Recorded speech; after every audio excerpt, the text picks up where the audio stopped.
and welcome to Keen on Yoga.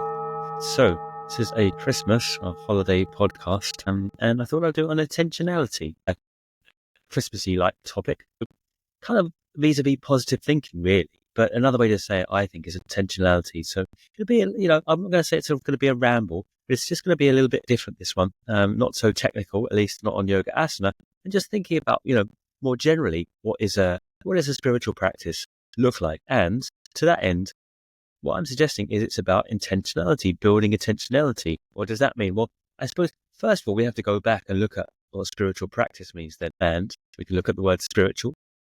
I'm thinking spiritual is the wish to be honest, really, the wish to live life as it is, the wish to be truthful and suit oneself to the experience of reality around oneself, or developing awareness, to open up rather than to close down. What do you think about that? It's hard to define what spiritual is. I don't really like the word anyway, to be honest. So the contrast to that, and it's sometimes useful to know what a contrast is, to look at what we're looking for. To things are ambiguous after all. To contrast that with maybe material life, which is the tendency to, if you're anything like me, avoid, to cover over, to live in an imaginary world of how we'd like it to be, how we'd like things to be, to not face reality, to wish to either stimulate oneself, to escape it somewhat, or even stimulate oneself in the negative sense, i.e. kind of like close down, watch Netflix, etc. Just a dumb consciousness, or take alcohol or drugs or whatever. So both ways are attempt to close down or to avoid reality in a way, to not live in presence, in accordance with the way things are. And I suppose the unpopular truth of yoga in the first place is that, well, it's an objective system in the end. It asks that we believe that the world is a certain way, and it has certain laws that, if we want to be happy, we have to live by. And well, this is not popular these days because we're kind of enmeshed in humanism, which is like the wish for humanity to become great, right? Like that's the ultimate cause, like evolution, to become the greatest sense of ourselves and inner humanity. And within that, relativism, moral relativism. Like, so anyone could be happy in any which way, just as long as you don't tread on other people's toes, which is of course possible. There's no inherent reality governing the world. There's no inherent truth. That it's simply a question of how we'd like things to be, right? But that's quite a cynical view in the end. Although there are aspects of that which I appreciate, i.e. the openness of discussing different people's viewpoints, the openness of discussing and tolerating different people's ideas of happiness. Ultimately, I probably do think there's a way that reality is laid out. It seems that consciousness is laid out in a certain way, our consciousness, and the laws of reality, just as we have gravity and the sun rises and sets, etc., etc. Perhaps there's other laws around that in terms of the way that we are, that are objective. Anyways, so that's a whole nother topic, I suppose. But getting back to this idea of intentionality, and we're trying to find out what a spiritual process means first, because, well, that's the development of intentionality is a spiritual process. So first of all, we have to look at what the spiritual process is, and I have to find the spiritual aspect of the wish to open up, the wish to live as things are, to not deny things for ourselves, the wish to be honest in the end. And then process. What's process? Well, process is converting the everyday to the sacred. So the process, I think, is the process of deepening. And what we mean by that is the deepening of routines, everyday routines, to ritual, to something which is significant, meaningful, right? So if we don't have a process in our lives, then the mundane, the quotidian, the repetitive, the tedious is simply that, right? It's simply a long carousel or merry-go-round of constant tedium, constant responsibilities, obligations, where you get little for what you have to give. Not to be too cynical at Christmas time. But the idea of a process is that you're developing something within a repetition, within trying to make that repetition in life ritual, to convert repetition to ritual, to find the meaning in what we do. And ultimately, right, any action can reflect yourself in the end. Anything you do with a certain awareness has a significance. And I don't know, I paused then for theatrical effects, but I paused because really, I think you know it. I mean, I think it's not necessary even to explain this idea that when you do things significantly, certain times, those actions, those gestures, those routine things become significant. They become sacred. And that's why we had ritual in the first place in life, and we had a lot of them until recently. Rituals about food, festivals, feasts and fasts, all that stuff to convert the everyday to the meaningful, because we can live without a lot of things in life. But I don't think we can live really without meaning. If we're looking for defining our state, it's the state of striving for meaning. I think that really defines the human nature. So a process of awareness, a process of opening up into, spiritual, a process of opening up into awareness, and process itself, the method itself, use of repetition in a conscious manner to make that repetition suddenly no longer mundane, suddenly no longer routine, boring, meaningless, drudgery, all these words we can use for the everyday chores, that it's every day we live is a meaningful connection to self and a meaningful connection to others and the world outside us. Now, how does that seem? Outside of enlightenment, right? And we often think we're aiming for something really high, like enlightenment, right? As Richard Friedman said recently in a conference talk, I imagine my head would go purple or something like that. What he meant by that is something big, a big bang. Imagine living every day where meaning is in all the actions and gestures you do. They have a sense of fittingness, a sense of suchness, a sense of relevance, appropriateness, rather than a jarring kind of discordant. We can all use words to describe our tasks, how everyday tasks can be, and everyday relationships sometimes, the formulaic way that we get into relationships and feel that we have to act and say the right things to each other. And even at Christmas time, now coming back to this Christmas time, how we have to be a certain way with family, friends, and act a certain way. And we just feel that we're in a pantomime. After all, person, the word person in the first place is defined by the person, a mask. Yeah, I think it's that Latin derivative. And sonare, to speak or to sound, one who sounds through the mask, the person. So we've all got these masks, yeah. And well, that's another question, the ego. But perhaps we don't have a mask. Indian philosophy would say that there's something underneath this, that there is no mask in our experience. Philosophies would say we're always going to mask. You've always got a mask. It's just a question of playing those roles, those different aspects of your personality in the most dynamic and meaningful way you can.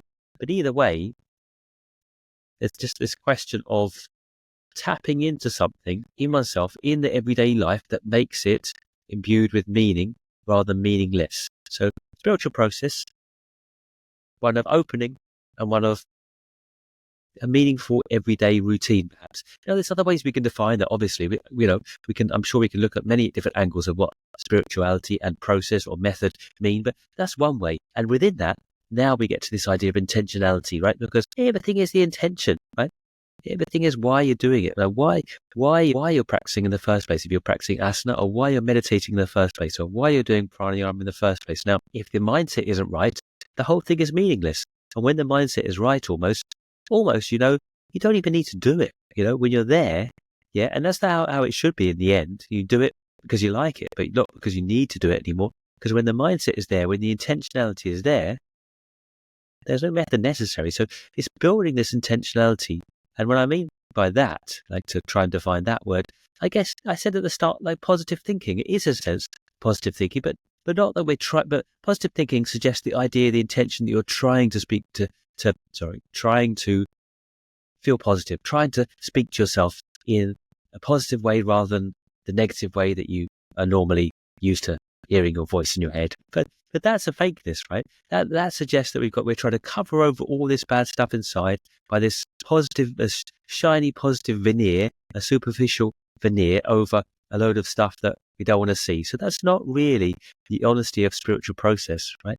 So what I'm talking about in intentionality is slightly different, because the readiness is everything, as someone said once. It's like if you practice for the sake of the practice and developing it in progress sake, then, it covers over everything. Then you're just enmeshed in desire again and enmeshed in familiarity. In other words, if you practice for a particular intention in a certain sense, right? You practice for a wish to get something, then, you're enmeshed in your own conditioning. And also, there's this whole lot of desire coming through that wants to get something and wants to avoid something else, and it's painful. And it was the idea of the Buddha in the first place, right? Suffering is based on fear and aversion. And desire, even the wish to get something is always painful, as well as trying to avoid what's not wanted. So intentionality, trying to get back to this and circling around this idea, comes in the wish to remove obstructions to seeing clearly, rather than getting something extra. Right? It's not the intention then to progress as such in practice, or to have this amazing experience in meditation, right? Or to do the best asana, or to hold your breath for minutes if you're doing pranayama, whatever. Yeah, it's the removal of all this stuff that stops us being with ourselves naturally in the present. Like I said, meaningful present. If you're there with yourself without the crowding of desire or the fear of wanting to avoid stuff you don't want, without the stuff that's shutting you down from the present, if you're there in the present without these things, in a certain sense, a desireless state, really, meaning is there. The meaning is completely available then. The meaning is covered over when we start to go with conditioning, like conditioned response, habitual responses. So we become mechanical. We don't think anymore. We just become reactive. Yep. And it's a dulling of the mind, like what could be called tamas. Well, there's rajas, right? Which is the other side of things, the covering over of the present experience through desire and aversion, right? Wanting to get what we want and wanting to avoid what we don't want. And those two aspects, we can use Indian terminology, or we can use yoga terminology, or we can use our own. But those two things, they cover over the present experience, which is naturally meaningful. So you're building up these layers now, using repetition, converting repetition to ritual, is involved in building up this intentionality to strip away these obstructions to being in the present. So it's not positive thinking as such. It's actually the removal, as I mentioned at the start. I think the via negativa is a spiritual process, really, which means the road of the absence or negativity, not negativity in the bad sense, but I don't have another word for this, but not doing something any extra, but actually not doing, or trying to remove those things that are obstructing reality as it is. Because the good news with the yogic view, as much as it is this objective view of reality that says, well, life is a certain way, and unless you act that way, you won't be happy. Well, the good news of it is that we don't actually need to add anything to our state to understand that. All we need to do is strip away all the rubbish that's crowding over our state that stops us being with ourselves in that present moment. And these kind of things obviously have been reduced to a spiritual cliche these days with the power of now and all this stuff. But, well, I mean, they are, after all, based on this resounding truth which has been passed down for thousands of years, that actually we don't lack anything. Nothing needs to be removed other than this idea that we're lacking in the first place, that we need to get loads of stuff or avoid loads of stuff to be happy. Whereas if you stop doing that, the yogic view anyway, is if you stop doing that stuff, you're naturally happy in the meaningful present. So the process is this idea of removing instructions, conditioned reactions, obstructions of conditioned reactions. I think when I reflect about it, what are the obstructions to being happy in the present? Not being in the present, basically, not being in the present, being obstructed by the present. And what's that? Well, that's to do with desiring stuff, that you're thinking about the future, you're worrying about not getting something, you're trying to avoid something, you're worried about it happening, or conditioned reactions, like you're just working on habitual processes. Okay, now I've got to go here. Now I've got to do that. Now, so you're just kind of mechanical, really, because we've got all these habitual conditionings within us. So, and also that habituation, could call it conditioning, right, from birth, that also happens and covers over the present. So anyway, so circling back, try not to get too off track to this idea of developing intentionality. And again, the intentionality to basically to see reality as it is, and to remove these obstructions that we have, i.e. these covering over, this wish to avoid, basically, this assumption that we need loads of stuff, we desire. And just to be clear, right, it's not that you can't enjoy stuff, right? It's not like yoga saying, well, you can't desire, well, it is saying you can't desire. It's not saying you can't appreciate stuff that comes, right? You can appreciate pleasure. It's the idea is that you're not getting attached to desiring it. Yeah. So it's not. So I mean, I suppose to be even clearer, the classical view of yoga, say like Patanjali, this kind of idea, Bhagavad Gita even, is probably saying yes. Try not to have any kind of particular emotions towards anything at all. Right. The idea is our absolute ultimate equanimity, to feel almost nothing at all. Well, I'm not going with that. I'd rather the tantric view, which says, well, you can perfectly enjoy pleasure. In fact, that's a valid aim. The tantric view says, well, you've got two aims. One is the higher, the meaningfulness or God or higher power. And the other is just regular pleasure in the world, increasing that as well. But the way you increase that is obviously not being attached to that. Like, say you got on holiday, right? And you're walking along the promenade and just fancy, let's have some lunch. And then you see this cafe and you go in and everything is perfect. The moment is perfect. The food, the drink, the company, everything just works so naturally well. And you did because you didn't desire it. Yeah. And then like the next day or maybe the next year, right? You want to do that again. So you plan everything. You go, you buy the tickets or, you make all the effort and you've got the hope, the desire that it's going to be good. It's going to be a great experience like before. You get there. And the desire, of course, has crushed the experience.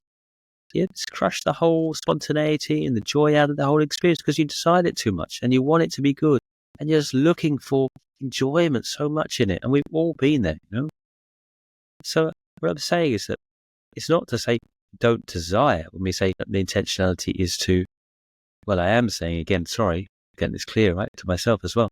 I am saying it's not about desiring, but it's about appreciating the pleasure as it is. But getting attached to those pleasures is the problem. It's not pleasure itself. And I think that's often a confusion. Oh, as yogis, we shouldn't enjoy anything. That's rubbish. Enjoy what you want, but try not to be attached to a particular outcome of getting a certain thing or even, I know this is a harder one, trying to not get certain things like this.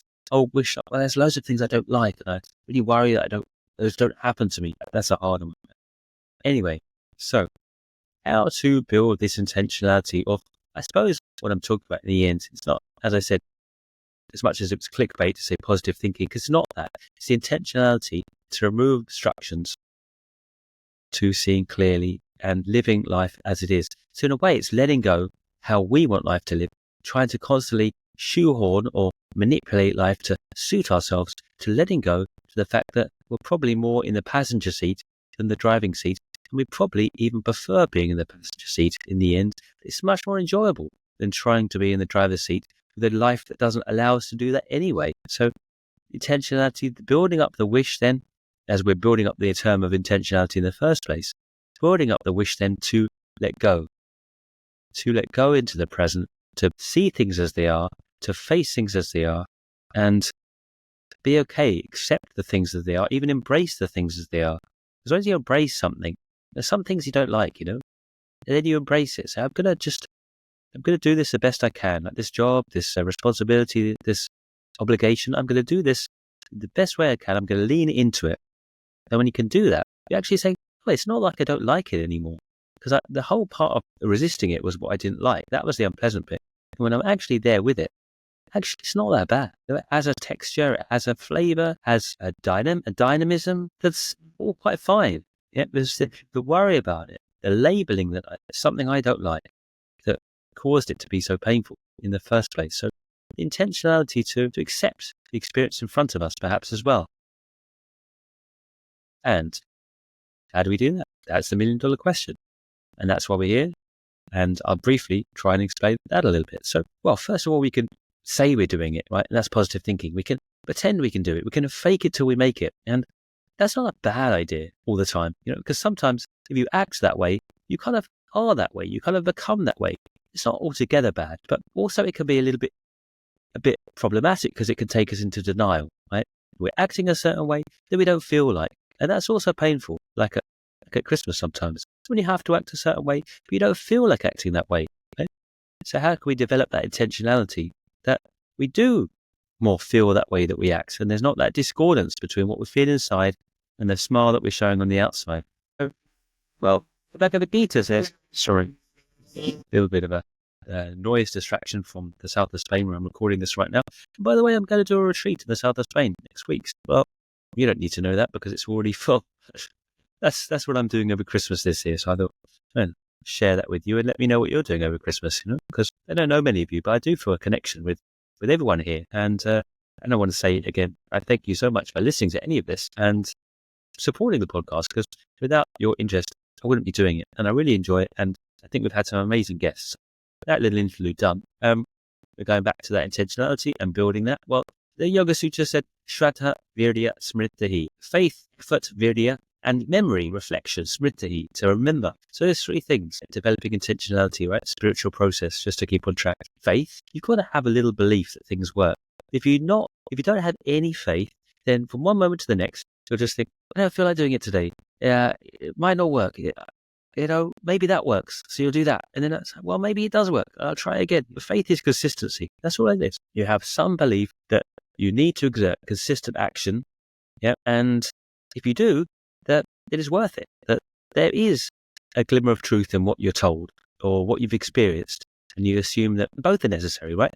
First of all, people will tell you. And if they're convincing, then you're like, yeah, if I'm consistent and I do what they say, and they seem credible, I believe them. They are impressive in some form or fashion to me. And if I do that, then yeah, it might be worth it for me. It looks like it could be good. And then you just do a bit of it. And then you have to get the proof out of it. You have to get the experience. Not the whole experience, but at least a little bit of the experience. And then you say, well, you know what? That's kind of working. And I'm assuming now that if I'm consistent again and do more of that, then it'll work more. And I can kind of see where they're going now with it because I've had some of the taste of what they've been saying. So that's faith, right? And it builds up. First of all, there's a little bit of a jump, something I. But after that, really, it's pragmatic. It's piecemeal. It builds up from practical experience of a little thing. So someone says something, you go, that works. Yeah, that works for me. And they say something else, and you go, well, you know what? I'm not sure about that, but it seems like if it's not too big a leap, because they say one small thing, and then you take a math, and then they ask you to follow them forever. Well, that's a huge leap. But if they say something like, well, a little thing, and then they go, well, try that, and it's like, well, it's a slightly bigger thing, like, I don't know, nothing major, right? But, something in yoga, asana perhaps, and it's a bit, different to what you've heard, and you think, well, I'll give that a go then, because that thing that they said worked, but this doesn't seem what I've been told before, doesn't resonate with my own experience, but they're saying it, so I'll trust them, I'll have a go. And that works as well. So you build up gradually, that trust in the process, that yoga works, we hope, and that trust in the teacher, that they have some ability, right? That they have some knowledge, and if you keep an open mind, maybe they do have some things that they can share with you, right? So that's faith, and we have to be careful in the modern day to define faith. Certainly, faith before was in the guru shishya relationship was, well, you had absolute faith in the guru. First of all, the guru tested you for days, and really it was the other way around. You didn't need faith in the guru; they needed faith in you. As a student, right? And then when you became their disciple, you committed absolutely to their teachings. Whatever they said, you simply did it. We don't have that these days. So faith has to be pragmatic. It has to be moderate. And it has to be very much a step-by-step process, remaining perhaps capped at a certain level, where you're not giving over your whole autonomy to someone else. That in the modern context, I don't think is ever relevant, really. Maybe unfortunately, because I suppose it can work. But yeah, I don't think that's where we're at these days, unless we're living in a cave or an ashram, right? To give over our autonomy to someone else sounds like way too risky to be worth the punt, worth the risk. Anyways, so faith, virya, efforts. You have to make efforts, right? So it's much easier to live in an imaginary reality than it is to live in a real one. Why is that? I don't even know. Well, but I suppose because, as the Buddha said, again, a lot of the easiest way to access the teachings of yoga is actually to go to Buddhism, because they're all there, but just said in a clearer way oftentimes. Right? So the Buddha goes outside his palace, then he sees sickness, age, and disease. He sees three things. Maybe he sees four things. Does he see poverty as well? But he definitely sees aging, sickness, and death. And that's what we don't have to see these days, but we know it underneath ourselves. We know it inside, so we're constantly covering over this anxiety that we have, that bad stuff happens in life, and ultimately to all of us, aging, sickness, and death happens to all of us in the end, and it certainly happens to relatives that we care about as well, and family and friends, and we cover that over. We cover that over with old people's homes and hospitals, etc., etc. So we have this idea that we're living in a different reality because we like to live in a reality where everything is good and the world is, humanism. The world is just getting better and better and better, and our life is just getting better and better and better. But of course, it doesn't work like that. And we know it in the end. We know that we die in the end. We know that we get old. Right? We know that people we care about do the same. So underneath that denial is this anxiety, right? This endemic anxiety that we will have, I think, underneath now is that we aren't living in concordance, in accordance with the present, right? We deny the present to live in an imaginary world where aging, we never get older, nothing bad ever happens, and we kind of live eternally, right? It's just kind of a strange idea in the first place because, well, the meaningfulness of life is, in part at least, surely due to its temporality. If life just went on forever, it would somehow not be meaningful, right? Anyway, that's maybe another question. But this idea that we can live in a fiction world easier than we can live in a real world is somehow true, right? Because facing up to the way things are is obviously painful, right? We don't want to face up to these realities of life, right? But to imagine that world is good and no one suffers and all this stuff, most people don't want anyone to suffer. Yeah, that's hard. It takes effort. That's what I'm saying. Shraddha, faith, virya, effort, the effort to try to see things as they are, because ultimately, and the faith that it's worth seeing things as they are, right? Because that's also a case, right? That you think, well, it's not worth it. I'd rather cover over things. I'd rather just get on, being busy, and then come home and collapse in front of Netflix and maybe have a glass of wine, or whatever, just to dial things over and just get by like that, because it's painful seeing things the way they are, and I don't want to. And what's the point? I don't need to. Well, the yoga would say, well, that's not a resolution. Ultimately, one, it's not happy to live that way in the world because you don't have the connection with presentness, which is meaning. And secondly, the world doesn't actually exist in that manner anyway. You'll be faced with your karma sooner or later. Obviously, that takes into account some kind of transmigration of the soul, right? Reincarnation of some form of fashion, that you have to sort things out, that, it isn't just covering over, papering over the cracks and getting by to death. There is some bigger process that you have to atone for karma and reach some kind of resolution on this worldly plane. Anyways, that's a whole other question, I suppose, isn't it? Smritihi, the third one, Shraddha, Virya, Smritihi, Patanjali says, memory, reflection. This is my big one, I suppose. If you keep thinking, contemplating, and thinking about these questions like I obviously do, then you know what? The intentionality is arising, right? Because I suppose there was a certain point in my practice when I got really obsessed with went down the, as we say, rabbit hole of yoga asana. I went to Mysore every year, just getting progress in my asanas, just feeling pretty good about myself, doing all these crazy tricks like in the third, fourth series. And the intentionality towards the practice, it was completely corrupted. There was no intentionality for a spiritual process there anymore, although it could have been. No one would know the difference, of course. I could be doing those things. It's not to say that the advancedness necessarily is to do with the intentionality at all. The intentionality is one of those really hidden things. So building up that intentionality is a question of constant memory, remembering. I lost the memory. I lost the reflection, the contemplation aspects of things, looking at things clearly, trying to understand, being aware of other people's suffering, being aware of my own suffering, all that stuff, building up intentionality, reading books, reading texts, just thinking, trying to think out of my own box, how do you get from desiring and trying to paper over the cracks to not? It's a hard one, isn't it? And that's what I'm circling around. But yeah, I think that's probably a pretty good answer for potentially. Socrates would add questioning, like this idea of question, the Socratic method. He used to just go around. He never told anyone anything, by the way. Socrates, right, the father of Western philosophy, just kept on questioning people. What do you think about that? What do you think? Just trying to make them think. It's all about thinking, but we're afraid to think because we don't know what we'll find. So it's courage. Intentionality involves a certain amount of courage, a lot of courage to think for oneself and not allow others to think for you, and not be afraid to be a bit alone sometimes if you come up with your own conclusions. Yeah, there's a lot of courage to that, this Socratic method of questioning, which is very much the same as the Samkhya or Jhana, really, in certain respects, just the use of the mind to try and sort out things, sorting out things to real or unreal. Well, that's another diversion. And then we have the Bhagavad Gita, faith and contemplation again. Yep. And maybe bhakti. I suppose the Bhagavad Gita, the unspoken thing is the Bhagavad Gita actually never talks about bhakti. Funnily enough, it's a kind of text on bhakti in a way, but it never actually mentions the word bhakti. Bhagavad Gita is all about devotion. Intentionality is sometimes easiest built on our emotionality because we're emotional people. We're emotional beings more than rational beings. We emote. That's how we live all day. So if we can just get into our emotions, we can build up intentionality. But they're good emotions, right? Not like just the emotions of lust or anger and stuff. So if we can get into the emotions of celebrating something we love, and it's easy to personify that as Krishna or as Jesus or as a higher power. It's easy to personify it, though, to make it personal rather impersonal. But just that try to cultivate that sense of love, right, also develops intentionality. It gets into yourself, gets through the emotions, it gets into the consciousness. It's not like inherently you're trying to love in the sense of soppiness. You're trying to love in the sense of clarity. Love is also fire. It's a sense of one-pointedness, love. Yep. It's not like necessarily the kind of empathetic kind of love that we know in romantic love. It's a clarity. And Tantra.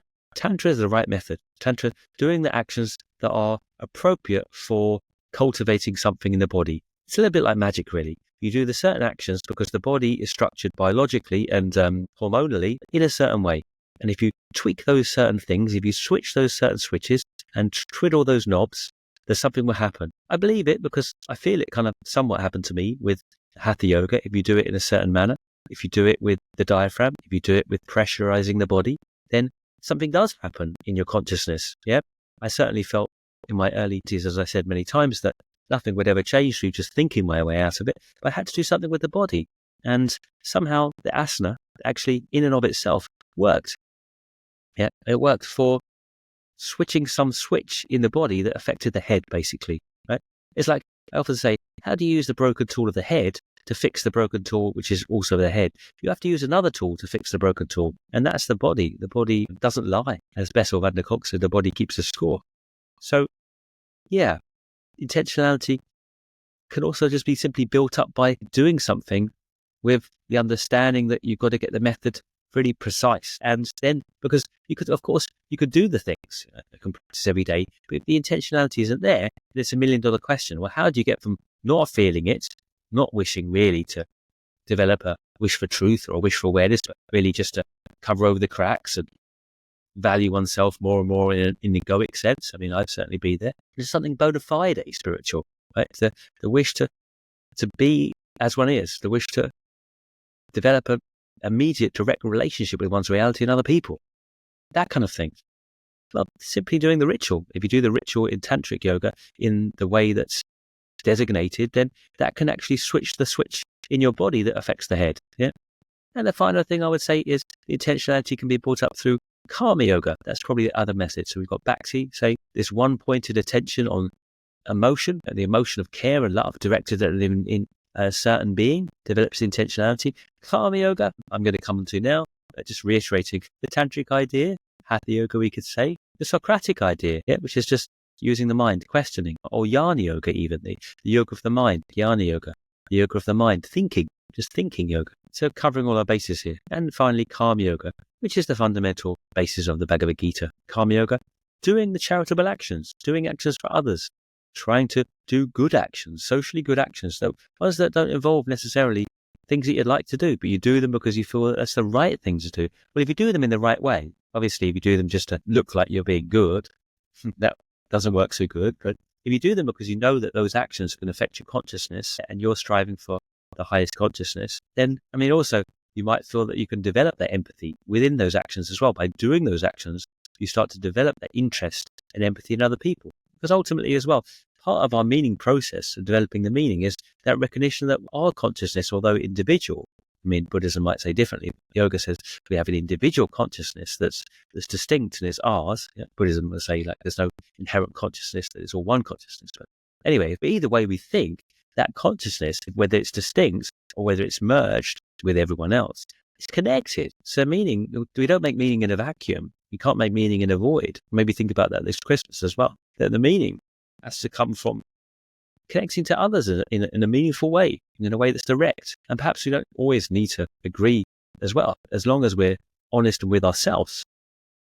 We'd hope that people will experience that as real and as valid and as satisfactory. And if they don't, well, we can't control everyone, of course. I think in the end, intentionality is a fittingness that you know you've done your bit. And if you know you've done your bit and you've done everything you can,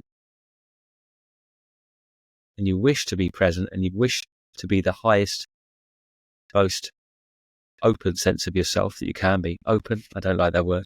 Choose another word. Real, integral, honest, authentic. Authentic's a good one. Sense of yourself. Then nothing is wrong. Even if things don't go all the right, even if there's suffering, even if there's circumstances you don't like, if you're in your authentic self, it's meaningful. And it's not a question of meaningful experiences being the good ones, the pleasurable ones. All experiences are satisfactory in their meaning, even the bad ones, if you've got the meaning there. The only real pain in the bad experience is when you feel meaningless suffering. If there's suffering and it's got a meaning behind it, it's no longer something, it's not bad anymore per se, such. It might be, it's not suffering per such. I mean, it can be painful, but not suffering. There's something else in that desiring a certain experience or not desiring a certain experience that is suffering. But the actual experience, whether pleasurable or not pleasurable, the actual experience, it might be pleasurable or not pleasurable, but it's not actually suffering. And that's the distinction. So we don't even have to go there and talk about ego and all this stuff about trying to get rid of our ego. And I'm still not 100% on the idea that we are trying to get rid of our ego. I kind of feel that we're always playing different conditioned roles, and that these days in modern reality, perhaps there was a certain time when the yogi may completely decondition themselves. And I think in tantric yoga, I think they were even aiming for that absolutely unconditioned sense of self through use of kundalini, that it would awaken some nervous response in the brain. And studies have been done on them using shamanism now and ayahuasca and different medicines that people use. And they say that it literally kind of like gets you into the state of absolute unconditioned kind of DNA. So you can kind of, it's almost like all the programs are shut down and you can see the basic system behind the programs, that kind of thing. But I don't know, do we want that? Do you want that? I'm not sure I do. I'm happy to understand that they're only programs and play the different programs perhaps. Anyway, that's maybe another question to answer. Not that I'm giving any answers. And I hope you've enjoyed this podcast. I'm sure it's been a bit rambly at times, but I hope you've found something or other to pique your interest in this. And there's a lot of different avenues we can go, obviously. But let me know. Let me know what you think. And well, if I don't see you, and I probably won't unless you're coming to this retreat I'm doing in a few days, have a great Christmas, or just have the Christmas you're going to have. And find a way to do the actions that make them meaningful. Connect with yourself.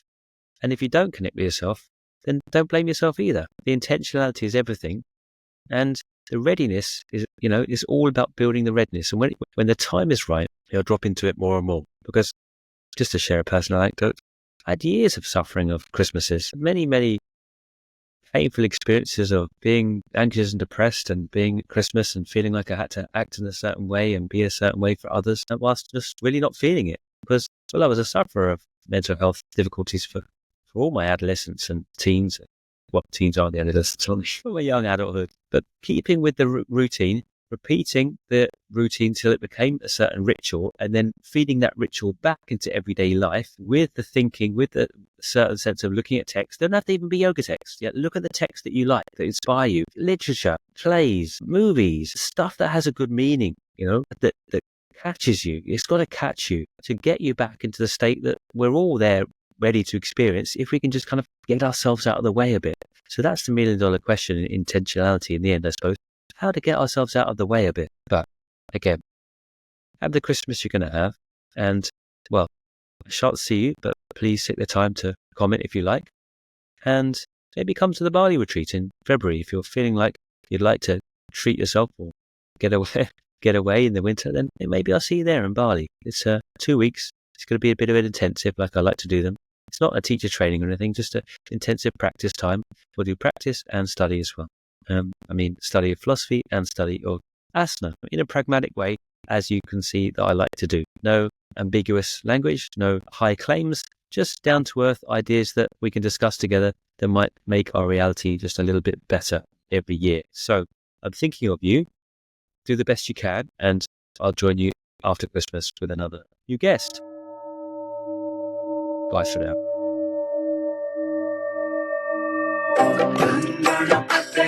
नमो नमः श्री सिद्धि विनायक नमो नमः